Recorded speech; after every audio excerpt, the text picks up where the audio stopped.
Good evening. We begin tonight with a developing story in our nation's capital. Capitol police officers killing a woman who tried to use a car to ram into the White House gate. D.C. certainly on high alert this afternoon. The suspect was killed by officers near the Capitol building. Let's go to ABC's Karen Traver live in Washington with the latest. Good evening. Law enforcement officials say this was an isolated incident, not related to terrorism. So far, authorities have not found a note or anything that points to a motive.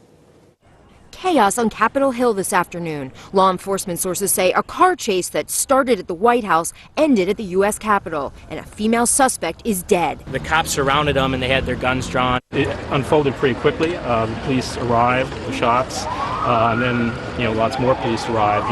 ABC News has learned that the suspect used a car to try and ram a barricade near the White House. The suspect then fled, leading police on a car chase up to Capitol Hill.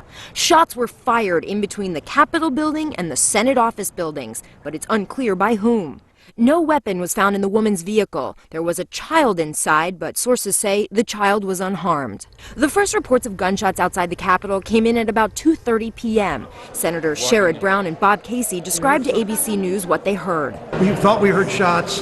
We saw a lot of police cars. We heard pops that sounded like shots. We heard pops, 3, 4, 5 pops probably that I don't know if they were shots or not. The U.S. Capitol and surrounding area were on lockdown for less than an hour. So was Pennsylvania Avenue outside the White House. At this time, the scene is secure. Both scenes are secured. We have no information that this is related to terrorism or is anything other than an isolated incident.